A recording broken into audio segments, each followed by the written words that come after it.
Welcome to SK power media. இன்றைக்கி நம்ம எதை பற்றி பார்க்க போகிறோன்னா, நம்ம வந்து அந்த செட்டிங்ஸோடைய டூமில் வந்து எல்இடி எப்படி ரெடி பண்ணி அதை வந்து பேட்டரியில் எப்படி ஒர்க் பண்ண வைக்கலான்றதை தான் பார்க்க போகிறோம். ஸோ அதுக்கு முன்னாடி வந்து பார்த்திங்கன்னா நம்ம வந்து டூமை கழட்டிக்கலாம். டூமை கழட்டினதுக்கப்புறம் பார்த்திங்கன்னா உள்ளே வந்து நம்ம நார்மலாக யூஸ் பண்ணுற அந்த குண்டு பல்பு தான் இருக்கும். இந்த குண்டு பல்பு வந்து பார்த்திங்கன்னா நம்ம ஏசி லைனில் மட்டும்தான் ஒர்க் ஆகும். இதுக்காக நம்ம ஜென்ரேட்டர் வைக்கிற மாதிரி இருக்குது. ஆல்ரெடி நம்ம எல்லாமே 12 வோல்ட்டாக மாற்றிட்டோம். இந்த லைட்டுக்காக மட்டும் நான் ஜென்ரேட் போட வேண்டியதாக இருக்குது. அதுக்காக என்ன பண்ணலான்னு பார்த்தோன்னா, இந்த பல்பை எடுத்துகிட்டு நம்ம 12 வோல்ட் எல்இடியை வச்சு இதை எப்படி ரெடி பண்ணலான்றது தான் இன்றைக்கி நம்ம பார்க்க போகிறோம். அதுக்கு முன்னாடி இதை கழட்டிக்கலாம். இந்த ஹோல்டரை கழட்டி எடுத்துகிட்டு இந்த கப்பை மட்டும் நம்ம எடுத்துக்கலாம். பல்புக்கு வேலை இல்லை. இந்த பல்புக்கு வந்து பாய் சொல்லிடலாம். ஓகேங்களா. நம்ம இதுக்காக மட்டும்தான் நம்ம வந்து பார்த்திங்கன்னா ஜென்செட்டு யூஸ் பண்ண வேண்டியதாக இருக்குது. இப்போ இந்த டப்பாவில் வந்து எப்படி நம்ம வந்து 12 வோல்ட் ரெடி பண்ணலான்றதை பார்க்கலாம். அதுக்கு வந்து பார்த்திங்கன்னா நம்ம வந்து இதை ஹோல்ட் பண்ணி நம்ம டைரக்ட் ஃபிக்ஸல் இருக்குது பார்த்திங்களா, அதை நம்ம போடுற மாதிரி நம்ம இதை ரெடி பண்ண போகிறோம். ஸோ அதுக்காக நான் டைரக்ட் ஃபிக்ஸல் எடுத்துக்கிட்டேன். கரெக்டாக அந்த டைரக்ட் ஃபிக்ஸல் அளவுக்கு ஒரு ஹோல்ஸ் பண்ணோம். அதுக்கு வந்து பார்த்திங்கன்னா நான் சூட்டாங்கோல், அதாவது சால்ட்ரிங் மிஷினாலே வந்து நம்ம ஹோல்ஸ் பண்ணிக்கலாம். ட்ரில் இருந்ததுன்னா ட்ரில்லு ஓகே. நம்ம வந்து இது அந்த சால்ட்ரிங் மிஷினாலே பண்ணும்போது அது கொஞ்சம் ஹீட்டில் வந்து பார்த்திங்கன்னா அந்த பல்பும் வந்து கரெக்டாக சீட்டிங் ஆயிரும். ஸோ இதுக்கு வந்து பார்த்திங்கன்னா 10 பல்பு எடுத்துக்கலாம். 10 பல்பில் வந்து பார்த்திங்கன்னா லாஸ்ட் எண்டை வந்து சுகராக கட் பண்ணிக்கலாம். இது எப்படி நம்ம இப்போ கொடுக்கலான்றதை இப்போ பார்க்கலாம். ஃபஸ்ட்டு இந்த டப்பா வந்து கரெக்டாக அந்த எத்தனை பல்பு எடுத்துருக்கோமோ அத்தனை பல்புக்கு தகுந்த ஹோல்ஸ் வர மாதிரி நம்ம சால்ட்ரிங் மிஷினாலே ஹோல்ட் பண்ணிக்கலாம். நான் ஃபஸ்ட்டு ஹோல்ட் பண்ணுறேன். கொஞ்சம் லைட்டாக தேய்ச்சிங்கனாலே எந்த அளவுக்கு நம்மளுக்கு ஹோல் தேவையோ அந்த அளவுக்கு கரெக்டாக ஹோல் வந்துடும்.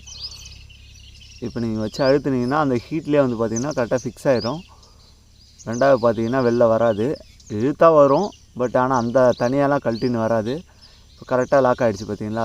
இதே போலவே எல்லா பல்புக்கும் வந்து நம்ம ஹோல்ட் பண்ணி போட்டுக்கலாம். இது வரைக்கும் நம்ம சேனலை வந்து சப்ஸ்கிரைப் பண்ணாங்க, சப்ஸ்கிரைப் பண்ணிங்க. பக்கத்தில் இருக்க பெல் பட்டனை கிளிக் பண்ணிங்க. அப்போ தான் நம்ம போடுற ஒவ்வொரு வீடியோ உங்களுக்கு நோட்டிஃபிகேஷனாக வரும். தொடர்ச்சியாக நம்மளோட சேனலை வந்து பார்த்துட்டு வாங்க. உங்களுக்கு யூஸ்ஃபுல்லான வீடியோ கண்டிப்பாக நம்ம சேனலில் கண்டிப்பாக வந்துகிட்டே இருக்கும். இப்போ இது ரெடி பண்ணதுக்கப்புறம் பார்த்திங்கன்னா நெக்ஸ்ட்டு வந்து எல்லா பல்புமே அதேமாதிரி நம்ம கரெக்டாக ஃபுல்லாக வந்து அந்த 10 பல்பை வந்து கரெக்டாக போட்டுடணும். அது போட்டு முடிச்சதுக்கப்புறம் தான் நம்மளுக்கு பிரைட்னஸுக்காக தான் இப்போ நம்ம வந்து ஒரு 10 பல்பாக யூஸ் பண்ணுறோம். இதுக்கு வந்து பார்த்திங்கன்னா நான் செட்டிங்ஸ் ஃபுல்லாமே 12 வோல்ட்டாக மாற்றிட்டேன் டைரக்ட் ஃபிக்ஸில் வச்சு. அடுத்ததாக பார்த்திங்கன்னா ஃபோக்கஸும் 12 வோல்ட்டில் வாங்கிட்டேன். இந்த குண்டு பல்புக்காக மட்டும்தான் நம்ம ஜென்செட் யூஸ் பண்ணிட்டோம். ஸோ அதையும் மாற்றிடலான்ற ஐடியாவில் தான் இதை பண்ணி பார்க்கலான்றது தான் நம்ம பண்ணோம். கடைசியில் இது வந்து சக்ஸஸாக தான் ஆச்சு. நைட் டைமில் நல்லா பளிச்சுன்னு தான் தெரியுது.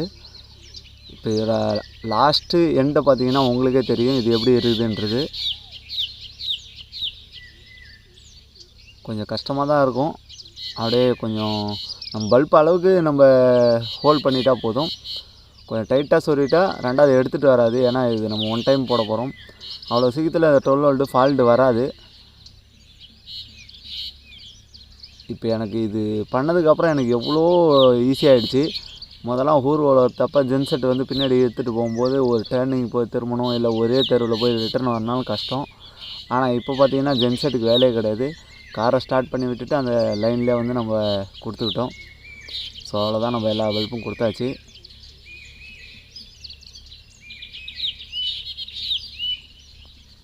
இதில் வந்து 7 பல்பு தான் போட்டிருக்கேன், 10ன்னு சொல்லிட்டேன், சாரி. 7 பல்பு தான் இது. அந்த டப்பாவுக்கு தகுந்த மாதிரி தான் நம்ம பல்ப் பண்ண முடியும். டப்பா பெருசாக இருந்ததுன்னா நம்ம நிறையா கூட போட்டுக்கலாம். இப்போ இதோட கனெக்ஷனை போட்டு பார்க்கலாம், இது எப்படி ஒர்க் ஆகுதுன்றதை மட்டும் பாருங்கள். நல்லா பளிச்சுன்னு எரியும் இது. நம்மளுக்கு இதுவே போதும். டூம் வந்து ஒயிட்டாக தெரிஞ்சால் போதும். இப்போ வந்து இதை லைன் போட்டு பார்க்கலாம் எவ்வளோ பளிச்சுன்னு இருக்குதுன்றதை மட்டும் பாருங்கள். ஸோ இப்போ எல்லாமே ஃபிக்ஸ் கரெக்டாக ஆகிடுச்சு. 10 ஆம்ஸ் அந்த இதை வச்சு தான் நம்ம செக் பண்ணுறோம். ஸோ அது வந்து சுவிட்ச் பாக்ஸில் இப்போ உங்களுக்காக நான் இது போடுற மாதிரி காட்டுறேன். இப்போ வந்து இதை நம்ம சொல்லி பார்க்கலாம். நான் சுவிட்ச் பாக்ஸில் போடுறேன்ட்டால் நீங்களும் சுவிட்ச் பாக்ஸில் டேரெக்டாக சொல்லிடாதீங்க. நான் அந்த பவர் பாக்ஸ் அதில் கனெக்ஷன் கொடுத்து தான் நம்ம போடுறோம். ஸோ இப்போ வந்து டூம் வந்து பளிச்சுன்னு எரியிற அளவுக்கு இப்போ நம்ம பார்த்தாச்சு. லைட் எல்லாமே எரியுது, செக் பண்ணியாச்சு. இப்போ அடுத்து வந்து டூமை போட்டு பார்க்கலாம். டூமை போட்டால் அது எவ்வளோ பளிச்சுன்னு தெரியுதுன்றதை இப்போ பார்க்கலாம். ஓகே, நல்லா ஃபிக்ஸ் ஆகிடுச்சு. இப்போ போடும்போது பார்த்திங்கன்னா டூம் வந்து ஒயிட் கலர் டூம் நல்லா பளிச்சுன்னு தெரியுது. ஸோ இதுக்காக நம்ம ஒன்று ஒன்று ரெடி பண்ணிக்கலாம். ஏன்னா இப்போ இதெல்லாம் ஒர்க் பண்ணி பார்த்தாச்சு. ஸோ இதே சேமில் வந்து எல்லாத்தையுமே நம்ம ரெடி பண்ணிடலாம். ஸோ எல்லாத்தையும் நான் ரெடி பண்ணி வச்சுட்டேன். இப்போ அடுத்ததாக பார்த்தீங்கன்னா இதை அப்படியே ஃபிக்ஸ் பண்ணிக்கலாம். ஃபிக்ஸ் பண்ணிவிட்டு செட்டிங்ஸில் கட்டிவிட்டு அடுத்து நம்ம செக் பண்ணி பார்த்துடலாம் எப்படி இருக்குதுன்ட்டு. நான் ஆல்ரெடி பேட்டரியில் போட்டு சுவிட்ச் கனெக்ஷன் எடுத்துகிட்டு வந்து வச்சுருக்கேன். இப்போ இதை செக் பண்ணி பார்த்துடலாம். ஸோ இப்போ வந்து பார்த்திங்கன்னா இதுக்கு வந்து 12 வோல்ட் ஃபோக்கஸ் தான் ரெடி பண்ணியிருக்கேன். அதுக்கான லைனு கீழே போகிற லைன் வந்து பார்த்திங்கன்னா செட்டிங்ஸோட லைனு. இப்போ சுவிட்ச் போடுறேன், எப்படி இது ஒர்க் ஆகுதுன்றதை பாருங்கள். நம்ம ஜென்செட்டை யூஸ் பண்ண வேண்டிய அவசியமே இல்லை. இது ரொம்ப சிம்பிளான ஒன்று தான், நீங்களே தயார் பண்ணிக்கலாம். ரெடி பண்ணி பார்த்துட்டு எப்படி இருக்குதுன்னு சொல்லுங்கள். ஸோ இப்போ சுவிட்ச் போடுறேன், அது எப்படி லைட் ஏறுதுன்றதை நீங்களே பாருங்கள். இப்போ ஃபோக்கஸ் ஆன் ஆகிடுச்சு, செட்டிங்ஸ் ஆன் ஆகிடுச்சு.